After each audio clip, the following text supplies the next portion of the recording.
Hello friends, പവിത്രം സീരിയലിൻ്റെ ഒരു പുതുപുത്തൻ വിശേഷത്തിലേക്ക് എല്ലാവർക്കും സ്വാഗതം. വരാൻ പോകുന്ന ഒരു അടിപൊളി വിശേഷത്തിലേക്കാണ് നമ്മൾ പോകുന്നത്. നമ്മുടെ വിക്രവും വേദയും തമ്മിൽ പരസ്പരം ഭയങ്കര അടിയാണെങ്കിലും വേദയുടെ കണ്ണ് നിറയുമ്പം വിക്രത്തിന് ആകെ മൊത്തം വിഷമാവുന്നൊക്കെയുണ്ട്. അതിനുശേഷം ശങ്കരനാരായണനെയൊക്കെ കാണാൻ പോവുകയും അവിടെ ചെന്ന് കഴിയുമ്പോൾ വിക്രം നല്ല കിടിലൻ ഡയലോഗുകളൊക്കെയാണ് കേട്ടോ അടിക്കുന്നത്. ഇനി ആർക്ക് വേണ്ടിയിട്ടും ആരൊക്കെ പറഞ്ഞാലും ആരൊക്കെ ശ്രമിച്ചാലും വേദയെ വിട്ടുകളയില്ലെന്ന് പറയാണ് വിക്രം അവിടെ. ആ വിശേഷങ്ങളിലേക്കാണ് നമ്മൾ പോകുന്നത്. നമ്മുടെ വീഡിയോ ഇഷ്ടമായാൽ ഒന്ന് ലൈക്ക് ചെയ്യണേ, ചാനൽ കൂടി ഒന്ന് സബ്സ്ക്രൈബ് ചെയ്ത് സപ്പോർട്ട് ചെയ്യണേ. അങ്ങനെ വേദയോട് വിക്രം പറയുന്നുണ്ട്, നിൻ്റെ അച്ഛൻ അയാൾക്ക് ഒരിക്കലും ഇഷ്ടമില്ല നമ്മുടെ വിവാഹം, ഇഷ്ടമുണ്ടെങ്കിൽ അങ്ങനെ ചെയ്യില്ലല്ലോ എന്ന് പറയുമ്പോൾ വേദ ചോദിക്കുക, എന്താ എന്താ കാര്യം എന്താ? അപ്പോൾ വിക്രം പറയുന്നുണ്ട്, അത് അന്ന് വിവാഹത്തിന് 2 ദിവസം മുമ്പ് അങ്ങനെയാണെങ്കിൽ അയാൾ മകനെയും മകൻ്റെ അമ്മായിയച്ഛനെയും കൂട്ടി എന്നെ വണ്ടി ഇടിച്ച് കൊല്ലാൻ ശ്രമിക്കില്ലായിരുന്നല്ലോ എന്ന് പറയാണ്. അപ്പോൾ വേദ ശരിക്കും ഞെട്ടിപ്പോവാണ് കേട്ടോ. വേദ ചോദിക്കുക, അച്ഛനോ? എന്താ പറഞ്ഞത് വിക്രം? ഇപ്പം വണ്ടി ഇടിച്ച് കൊല്ലാൻ ശ്രമിച്ചെന്നോ? അപ്പോൾ വിക്രം പറയാണ്, ആ അന്ന് എന്നെ വണ്ടി ഇടിച്ച് കൊല്ലാൻ ശ്രമിച്ചത് തന്നെയാണ്, അല്ലാതെ വെറുതെ വണ്ടി വന്ന് ഇടിക്കുമൊന്നും അല്ലായിരുന്നു. അപ്പോൾ വേദ ചോദിക്കുക, വെറുതെ വിക്രം പറയരുത് ഇങ്ങനെയൊന്നും. അപ്പോൾ വിക്രം പറയുന്നുണ്ട്, വെറുതെ പറഞ്ഞിട്ട് എനിക്ക് എന്ത് കിട്ടാനാ? നിൻ്റെ ഏട്ടൻ്റെ അമ്മായിച്ചനും കൂടിയാണ് എന്നെ വണ്ടി ഇടിപ്പിച്ചത്. ഞാൻ ശരിക്കും കണ്ടതാ, എനിക്ക് നല്ല ബോധം ഉണ്ടായിരുന്നു. അതിനുശേഷമാണ് എൻ്റെ ബോധം മറഞ്ഞത്. നിൻ്റെ ചേട്ടൻ്റെ അമ്മായിച്ചൻ്റെയും മുഖം ഞാൻ കണ്ടതാ. പക്ഷേ മണ്ടന്മാർ, ഞാൻ ചത്തെന്ന് വിചാരിച്ച് എന്നെ അവിടെ ഇട്ടിട്ട് അവരങ്ങ് പോയി. പക്ഷേ ദൈവം വിധിച്ചത് മറ്റൊന്നായിരുന്നു. മണ്ടന്മാരായിട്ടല്ലേ, അല്ലെങ്കിൽ അങ്ങനെ വഴിയിൽ ഇട്ടിട്ട് പോവോ? എന്നെ എടുത്ത് കൊല്ലില്ലേ? ഇത് വെറുതെ ഇടിച്ചിട്ടിട്ട് രണ്ടും കൂടി അങ്ങ് പോയിരിക്കുന്നു, എൻ്റെ ജീവൻ പോയെന്ന് പറഞ്ഞിട്ട്. ഇതെല്ലാം ഞാൻ കേൾക്കുന്നുണ്ടായിരുന്നു എന്ന് പറയാണ്. അപ്പം വേദ ചോദിക്കുക, സത്യമാണോ പറയുന്നത് വിക്രം? എനിക്ക് നിന്നോട് നുണ പറഞ്ഞിട്ട് കാര്യമില്ല. ഇപ്പം നീ ചോദിച്ചില്ലേ ഭക്ഷണം കഴിക്കാൻ പോലും ഇരിക്കാതെ ഞാൻ എങ്ങോട്ടാണ് ഇറങ്ങിപ്പോയതെന്ന്? നിൻ്റെ ചേട്ടനെ കാണാൻ വേണ്ടി പോയതാടി. അവനെ കണ്ടു, പറയേണ്ടതൊക്കെ പറഞ്ഞിട്ടുണ്ട്. ഇനി വേണമെങ്കിൽ നീ കൂടി ഒന്ന് ഉപദേശിച്ചോ. ഇനിയും വിക്രത്തിൻ്റെ ജീവൻ എടുക്കാനുള്ള ശ്രമങ്ങളൊക്കെ നടത്തിയിട്ടുണ്ടെങ്കിൽ അവൻ്റെ ജനിക്കാൻ പോകുന്ന കുഞ്ഞിനെ പോലും അവൻ കാണാതെ മുകളിലേക്ക് പോകുമെന്ന് നീ ഒന്ന് അവനോട് സൂചിപ്പിച്ചേരെ. അപ്പോൾ വേദ പറയാ, ഇല്ല, അങ്ങനൊന്നും ശ്രീകാന്തേട്ടൻ ചെയ്യില്ല. പിന്നെ ചെയ്യില്ലെങ്കിൽ നീ വിചാരിച്ചോ അവൻ ചെയ്യില്ല എന്ന്.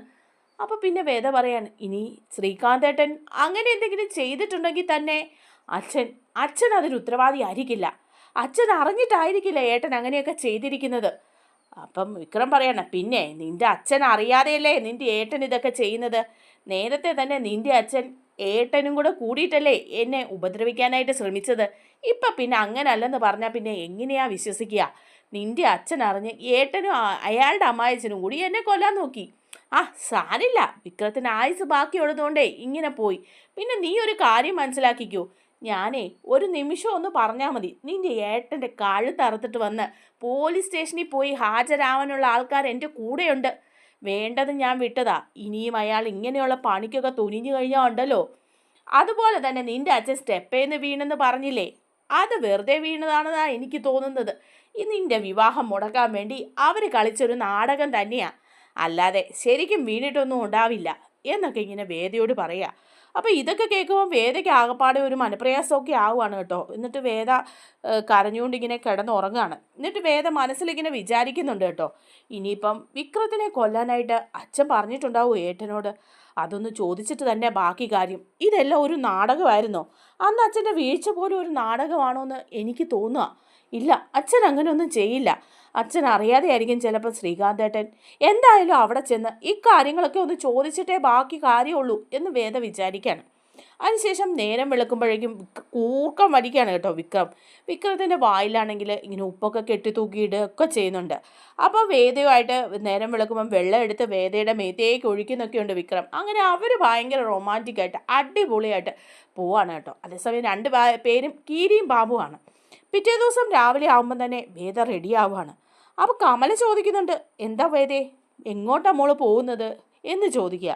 അപ്പോൾ വേദ പറയാണ്, ഞാൻ അച്ഛനെ ഒന്ന് കാണാൻ പോവാണ്.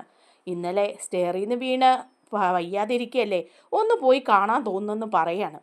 അപ്പോഴേക്കും കമല പറയുന്നുണ്ട്, അതെ അത് നല്ല കാര്യമാണ്, ഒന്ന് പോയി അച്ഛനെ കണ്ടിട്ട് വാ എന്ന് പറയാ. വിക്രത്തിനെയും കൂട്ടിക്കോ, അവനും വിവാഹം കഴിഞ്ഞ് രണ്ടുപേരും കൂടെ ചെല്ലുന്നതല്ലേ നല്ലതെന്ന് പറയാ. അപ്പോൾ വേദ പറയുന്നുണ്ട്, വിക്രത്തിനോട് ഞാൻ പറഞ്ഞാൽ എൻ്റെ കൂടെ വരുമെന്ന് അമ്മയ്ക്ക് തോന്നുന്നുണ്ടോ? അപ്പം കമല പറയാം, ഞാൻ പറയാം അവനോട് നിന്നെ ഒന്ന് കൊണ്ടുപോകാൻ പറയാം എന്ന് പറയാം.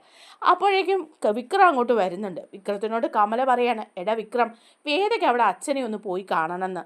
അപ്പോൾ വിക്രം ചോദിക്കും, ഓ എന്തിനാണാവോ ഇനിയിപ്പോൾ അച്ഛനെ പോയി കാണുന്നത് എന്ന് ചോദിക്കുമ്പം കമല പറയാം, എന്താടാ അവളുടെ അച്ഛൻ ഇന്നലെ വീണ് വയ്യാതായിരിക്കല്ലേ, അവളൊന്ന് പോയി കാണണ്ടേ?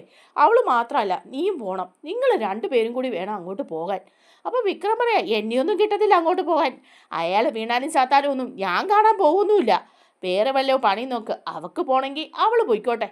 അപ്പോൾ കമല പറയാം, അതല്ല അതിൻ്റെ ശരി, നീ മോളെയും കൊണ്ടൊന്ന് പോകണം, നീയും വേദയും കൂടി വേണം അവിടെ ചെല്ലാൻ എന്ന് പറയാണ്. അപ്പോൾ വേദയും പറയുന്നുണ്ട്, എന്നെ അങ്ങോട്ടൊന്ന് കൊണ്ടുപോകണം എന്ന് പറയാം. അപ്പോൾ കമല അച്ഛമ്മയും പറയുന്നുണ്ട് കേട്ടോ, നീ വേദയും കൊണ്ട് പോകണമെന്ന് പറയാണ്, നീ വേണം കൊണ്ടുപോകാൻ, നിൻ്റെ ഭാര്യയാണ് അവൾ, ഇനി അവളെ വഴിയിൽ ഇറക്കി വിടാനൊന്നും പറ്റില്ല എന്നൊക്കെ അച്ഛമ്മയും നിർബന്ധിക്കുക. അപ്പോൾ വിക്രം പറയുന്നുണ്ട്, ആ ശരി ഞാൻ കൊണ്ടുപോകാം എന്ന് പറയാം. എന്നിട്ട് വിക്രവും വേദയും കൂടെ പോവാണ് കേട്ടോ. വിക്രത്തിൻ്റെ ബൈക്കിൻ്റെ പുറകിൽ വേദ കയറി ഇരുന്ന് പോകുന്നൊക്കെ ഉണ്ട്. അങ്ങനെ സന്തോഷമായിട്ട് പോകുന്ന വഴി മുഴുവൻ അടിപിടിയൊക്കെ ഉണ്ടാക്കി തന്നെ അങ്ങ് പോവുക. പോയി അവിടെ വീട്ടിൽ ചെന്ന് കഴിയുമ്പോൾ വണ്ടി നിർത്തിയിട്ട് വിക്രം പറയും, ഇറങ്ങി അകത്തേക്ക് കയറിപ്പോയിക്കോ, പോകാറാകുമ്പം വിളിച്ചാൽ മതി, ഞാൻ വന്ന് കൊണ്ടുപോയിക്കോളാം എന്ന് പറയാണ്. അപ്പോൾ വേദ പറയാം, അത് പറഞ്ഞാൽ പറ്റില്ല, നിങ്ങളും കൂടി വരണം, അകത്തേക്ക് വരണം എന്ന് പറയാം. അപ്പോൾ വിക്രം പറയാം, ഞാനെങ്ങും വരുമൊന്നുമില്ല, നിൻ്റെ അച്ഛനെ കാണാൻ ഞാൻ വരികയല്ലേ, എന്നിട്ട് വേണം അയാളുടെ വായിലിരിക്കുന്ന കേൾക്കാൻ, പിന്നെ നിൻ്റെ ഏട്ടൻ്റെ വക ഇനി വെടിവെച്ച് കൊല്ലുമെന്നൊന്നും അറിയില്ലല്ലോ. അപ്പോൾ വേദ പറയാം, ഇല്ല നിങ്ങളും കൂടി എൻ്റെ കൂടെ വരണം അച്ഛനെ കാണാൻ, അതെൻ്റെ നിർബന്ധമാണെന്ന് പറയാം. അങ്ങനെ വിക്രത്തിനെയും കൂട്ടി വേദ അകത്തേക്ക് കയറി ചെല്ലുക. അപ്പോൾ വിക്രവും വേദയും കൂടെ വരുന്ന കാണുമ്പോൾ മുത്തശ്ശിക്ക് ഭയങ്കര സന്തോഷമൊക്കെ ആവും. മുത്തശ്ശി പറയാം, ആ മോളെ വാ എന്നൊക്കെ പറഞ്ഞ മുത്തശ്ശിയും വേദയുടെ അമ്മയും എല്ലാവരും കൂടി അങ്ങ് സ്വീകരിക്കുകയാണ്. അതേസമയം നമ്മുടെ ശ്രീകാന്ത് അങ്ങ് ദേഷ്യം വന്ന് നിൽക്കുക, എന്താണ് ഇനി ഇവൻ ഇവിടെ വന്ന് പറയാൻ പോകുന്നതെന്നൊക്കെ ആലോചിച്ചിട്ട്. ശങ്കരനാരായണൻ കിടക്കാണ് കേട്ടോ. അപ്പോൾ അങ്ങോട്ട് ചെല്ലുക വേദ ചെന്നിട്ട് അച്ഛാ എന്ന് വിളിക്കുക. അപ്പോൾ ശങ്കരനാരായണൻ, ആ മോളെ നീ വന്നോ, നീ ഇപ്പം എന്തിനാ ഓടി വന്നത്, എനിക്ക് കുഴപ്പമൊന്നുമില്ലായിരുന്നല്ലോ എന്ന് പറയാം. ഇല്ല അച്ഛന് കുഴപ്പമില്ലെന്ന് എന്നോട് പ്രീതി പറഞ്ഞിരുന്നു, എന്നാലും അച്ഛനെ ഒന്ന് കാണാൻ വേണ്ടി ഞാൻ വന്നതാ എന്ന് പറയാണ്. ആ കണ്ടില്ലേ, ആ ഇവനും കൂടെയുണ്ടോ എന്നൊക്കെ പറഞ്ഞ് ഒരു പരിഭവ ഭാവത്തിലൊക്കെ നിൽക്കുമ്പം മുത്തശ്ശി പറയുന്നുണ്ട്, എന്താ ശങ്കര ഇങ്ങനെയൊക്കെ, അവളോടൊന്ന് സ്നേഹത്തിൽ നീ പെരുമാറ് എന്നൊക്കെ പറയുന്നുണ്ട്. ഞാനിനി ഇതിൽ കൂടുതൽ എന്ത് സ്നേഹത്തിൽ പെരുമാറാനാ എന്നൊക്കെ ചോദിക്കുമ്പം വേദ പറയാം, വേണ്ട മുത്തശ്ശി, അതൊന്നും അച്ഛനോട് പറയണ്ട, അച്ഛൻ എൻ്റെ വിവാഹം നടക്കാതിരിക്കാൻ തന്നെയായിരുന്നു അച്ഛൻ്റെ പ്ലാൻ, അച്ഛൻ്റെ വീഴ്ച പോലും കള്ളത്തരമാണോ എന്ന് എനിക്ക് സംശയമുണ്ട്. ഇന്നലെ ആ വിവാഹം ആ സമയത്ത് മുടങ്ങാൻ വേണ്ടിയിട്ട് അച്ഛൻ വീണതാണെന്നാണ് എനിക്ക് തോന്നുന്നത്, മനഃപൂർവ്വം പറഞ്ഞുണ്ടാക്കിയ ഒരു കള്ളത്തരം എന്നൊക്കെ പറയുമ്പോൾ ശങ്കരനാരായണൻ പറയാം, ഇവിടെ കയറി വന്ന് അനാവശ്യം പറയരുത് വേദേ, ഞാൻ എന്ത് ചെയ്തെന്നാണ് നീ പറഞ്ഞത്, നിന്റെ വിവാഹം മുടങ്ങാൻ വേണ്ടി കള്ളത്തരം കാണിച്ചെന്നോ അഭിനയിച്ചെന്നോ? എനിക്കതിൻ്റെ ആവശ്യമൊന്നുമില്ല, സത്യം എന്താണെന്ന് എനിക്കറിയാം എന്നൊക്കെ പറയണം. അപ്പോൾ വേദ ചോദിക്കുക, അങ്ങനെയാണെങ്കിൽ പിന്നെ വിക്രമിനെ കൊല്ലാൻ കൊട്ടേഷൻ കൊടുത്തതാണോ അച്ഛൻ? ശ്രീകാന്തേട്ടനും പോയി വണ്ടി ഇടിച്ച് കൊല്ലാൻ ശ്രമിച്ചില്ലേ 2 ദിവസം മുമ്പ്? അപ്പോൾ ശങ്കരനാരായണൻ ചോദിക്കുക, എന്താ വേദ നീ പറയുന്നേ? അതെ, ഞങ്ങളുടെ വിവാഹം മുടക്കാൻ വേണ്ടിയിട്ടല്ലേ ശ്രീകാന്തേട്ടൻ ദുരഭിമാനം കാരണം വിക്രമിനെ കൊല്ലാൻ ശ്രമിച്ചത്. അന്ന് ആയുസിൻ്റെ ബലം കൊണ്ട് വിക്രം രക്ഷപ്പെട്ടു, അതുകൊണ്ട് അറിഞ്ഞില്ലെന്നൊന്നും വിചാരിക്കേണ്ട, ആളെ ശരിക്കും വിക്രം കണ്ടത് തന്നെയാണ്. അച്ഛൻ പറഞ്ഞാതെ ശ്രീകാന്തേട്ടൻ അങ്ങനെ ചെയ്യുമെന്ന് ഞാൻ വിശ്വസിക്കുന്നുമില്ല, എല്ലാവരും കൂടെ നാടകം കളിക്കുകയാണ് എന്നൊക്കെ ഇങ്ങനെ പറഞ്ഞ് വേദ പൊട്ടിക്കരയുക. അപ്പോഴേക്കും ഉടനെ ശങ്കരനാരായണൻ പറയുന്നുണ്ട്, നീ ഒന്ന് ഇറങ്ങിപ്പോ വേദേ, ആവശ്യമില്ലാത്ത കാര്യങ്ങൾ പറയാതെ, ഞാൻ ഒന്നാമത് ടെൻഷൻ അടിച്ചിരിക്കുകയാണ്, ഞാൻ ആരെയും കൊല്ലാൻ വേണ്ടി കൊട്ടേഷൻ കൊടുത്തിട്ടില്ല, അങ്ങനെ ആരെങ്കിലും ചെയ്തിട്ടുണ്ടെങ്കിൽ അവരതിൻ്റെ പരിണതഫലം അനുഭവിക്കുക തന്നെ ചെയ്യും, ഞാൻ ആരോടും പറഞ്ഞിട്ടില്ല എന്ന് പറയാം. അപ്പം വേദ പറയാം, അച്ഛനെക്കുറിച്ച് എനിക്കൊരു മതിപ്പൊക്കെ ഉണ്ടായിരുന്നു, കാരണം എല്ലാവരുടെയും മുമ്പിൽ എൻ്റെ അച്ഛനെക്കുറിച്ച് പറയാൻ എനിക്ക് അഭിമാനമായിരുന്നു, പക്ഷേ ഇപ്പം അതങ്ങ് മാറിക്കിട്ടിയെന്നൊക്കെ പറഞ്ഞ് വേദ കരഞ്ഞങ്ങ് ഇറങ്ങി പോവുക. അപ്പോൾ ശങ്കരനാരായണൻ പറയുന്നുണ്ട് വിക്രമിനോട്, ഞാനൊന്നും ചെയ്തിട്ടില്ല, നിന്നെ കൊല്ലാൻ ഞാൻ കൊട്ടേഷൻ കൊടുത്തിട്ടുമില്ല എന്ന് പറയാണ്. അപ്പോൾ വിക്രം പറയാം, ഇനിയിപ്പോൾ ആരെങ്കിലും കൊട്ടേഷൻ കൊടുത്തിട്ടുണ്ടെങ്കിലും എന്നെ കൊല്ലാൻ ശ്രമിച്ചിട്ടുണ്ടെങ്കിലും അവർക്ക് വേണ്ട മറുപടി ഞാൻ കൊടുത്തിട്ടുണ്ട്, ഇനി അതിനെന്തെങ്കിലും തുനിഞ്ഞാൽ അത് കൊടുക്കുക തന്നെ ചെയ്യും. പിന്നെ ഒരു കാര്യം ഓർത്തു, ആർക്ക് ദുരഭിമാനം ഉണ്ടായാലും ഇനി ആരൊക്കെ കിടന്ന് ഇവിടെ നെകളിച്ചാലും ആരൊക്കെ തലകുത്തി മറിഞ്ഞാലും വേദയെ വിട്ടുകളയാൻ ഞാൻ തയ്യാറല്ല, വേദ എൻ്റെ ഭാര്യയെ തന്നെയായിരിക്കും എന്നും അവളെ ഞാൻ എൻ്റെ കൂടെ ചേർത്ത് നിർത്തും, അതിനി ആർക്കെങ്കിലും എന്തെങ്കിലും ബുദ്ധിമുട്ടുണ്ടാകുന്നുണ്ടെങ്കിലേ അങ്ങ് സഹിച്ചോ എന്നൊക്കെ ശ്രീകാന്തിനെ വെച്ച് അവിടെ നിന്ന് പറയുന്നുണ്ട് കേട്ടോ വിക്രം.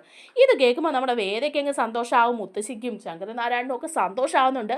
ശ്രീകാന്ത് ആണെങ്കിൽ ഇങ്ങനെ കാലിച്ച് പിടിച്ച് അവിടെ നിൽക്കുന്നുമുണ്ട്. നമ്മുടെ വീഡിയോ ഇഷ്ടമായാൽ ഒന്ന് ലൈക്ക് ചെയ്യണേ, ചാനൽ കൂടി ഒന്ന് സബ്സ്ക്രൈബ് ചെയ്ത് സപ്പോർട്ട് ചെയ്യണേ. താങ്ക്